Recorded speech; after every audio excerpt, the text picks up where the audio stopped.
വീട്ടിലെ ഇരുമ്പമ്പുളിന്റെ ചോട്ടിലാണ്. നിങ്ങൾക്ക് വിശ്വസിക്കാനായിട്ട് ഇതും കൂടെ ഒന്ന് കാണിച്ചിട്ടാണ്. ഹായ്, ഞാനിപ്പോൾ ഉള്ളത് നമ്മുടെ കമ്പനി TC റൂഫിൻ്റെ ഒരു കസ്റ്റമറുടെ അടുത്താണ്.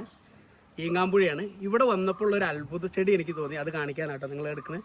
ഇങ്ങോട്ട് വന്നു. ഇത് ചെറിയാണ്, നമ്മുടെ ഇവിടെയൊക്കെ കാണുന്ന സാധാ ചെറി. ഇത് മേളിലാണ്, എന്നാലും അടിയിലൊരിതാ. ഈ ചെറി ഉണ്ടോ? ഈ ചെറി ഒന്ന് ഫോക്കസ് ചെയ്തോ. ഇങ്ങനെ ചെറികൾ ഒരുപാടുണ്ട്.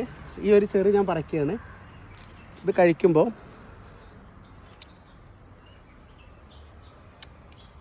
പുളിയാണ്, ചെറിയ പുളിയുള്ള ചെറിയാണ്. രസം ഇവിടെ ഒന്നുമല്ല. ഇനി അതിന് തൊട്ടപ്പുറത്ത് വേറൊരു മരമുണ്ട്. ഈ മരത്തിൻ്റെ പേര് മിറാക്കിൾ ഫ്രൂട്ട് എന്നാണ്. മിറാക്കിളായിട്ടുള്ള ഫ്രൂട്ടാണ്. ഇതും ഒരുപാട് ചെറിയ ചെറിയ നിങ്ങൾക്ക് കാണാൻ പറ്റുന്നുണ്ടാവും, ചെറിയ ചെറിയ കായ്കളാണ്. ഇത് ഞാൻ ഒന്ന് പൊട്ടിക്കുകയാണ്. ഇതാ,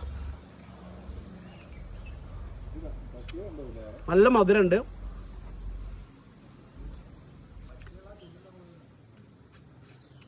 ചെറിയ കുരുണ്ട്.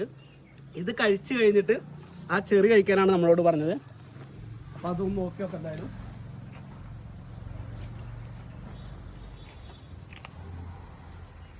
യെസ്, പഴുത്തന്നെ കിട്ടിയിട്ടുണ്ട്.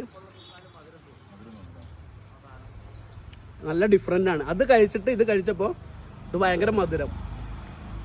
അതിനു മുമ്പ് നമ്മളിത് ഒറ്റയ്ക്ക് കഴിച്ചപ്പോൾ ഭയങ്കര പുളിയായിരുന്നു. മിറാക്കിൾ ഫ്രൂട്ട് കഴിച്ചിട്ട് ഇത് കഴിച്ച് കഴിഞ്ഞപ്പോൾ നല്ല സ്വീറ്റ്, നല്ല മധുരം. അല്ല നമ്മൾ നല്ല ഓറഞ്ച് അല്ലെങ്കിൽ നല്ല പഴുത്ത ചെറികളൊക്കെ കഴിക്കില്ലേ, നല്ല മധുരം ഉള്ളത്, അതേ ഫീലാണ് കിട്ടുന്നത്. അപ്പോൾ അതിൻ്റെ പേര് അങ്ങനെയാണ്, മിറാക്കിൾ ഫ്രൂട്ട് എന്ന് പറഞ്ഞത്. അത് ക്യാൻസർ പേഷ്യൻസിനൊക്കെ വായിൽ രുചി പോകുമ്പോൾ അവരതെടുത്ത് കഴിക്കാറുണ്ടെന്ന് പറഞ്ഞിട്ടുണ്ട്. അപ്പോൾ ഇങ്ങനത്തെ ഒരു കളക്ഷന് നമ്മുടെ ഈങ്ങാമ്പുഴയുള്ളൊരു കസ്റ്റമർ അടുത്തുണ്ട്. ഞാനിതാ ഇരുമ്പമ്പുളി, നല്ല പുളിയുള്ള ഇരുമ്പമ്പുളീൻ്റെ ചോട്ടിലാണ്. നിങ്ങൾക്ക് വിശ്വസിക്കാനായിട്ട് ഇതും കൂടെ ഒന്ന് കാണിച്ചിട്ടാന്ന് കരുതുന്നുണ്ട്. ഇരുമ്പുളിയാണ്, നമ്മുടെ നാട്ടിലൊക്കെ ഉണ്ടാവുന്ന ഒരെണ്ണം ഞാൻ എടുത്തു.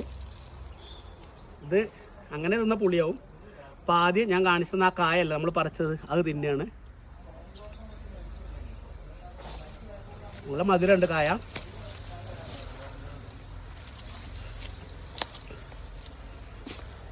ഇതാ ഇരുമ്പുളി കഴിക്കണ എൻ്റെ ഫേസിലോട്ട് നോക്കിയാൽ മതി, പുളി ഉണ്ടെങ്കിൽ അറിയാമല്ലോ.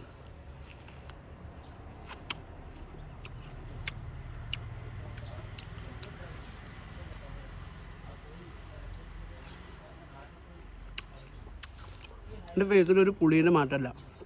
ഇത് തിന്നിട്ട് ഇരുമ്പുളി തിന്നിട്ടും നല്ല മധുരം. ഇരുമ്പുളി നല്ല മധുരം ഒഴുകുന്നുണ്ട്. അപ്പോൾ ഈ മിറാക്കിൾ ഫ്രൂട്ടിൻ്റെ തൈ ഇല്ലാത്തവർ അത് വാങ്ങുക. അത് ഉണ്ടാക്കുന്നത് നല്ലതായിരിക്കും. നമ്മുടെ ആരോഗ്യത്തിനും കുട്ടികൾക്കൊക്കെ നല്ല ഒരു ഫലപുഷ്ടമായിട്ടുള്ള ഒരു ഫ്രൂട്ടാണിത്. അപ്പോൾ അടുത്തൊരു വീഡിയോ ആയിട്ട് നമുക്ക് വീണ്ടും കാണാം.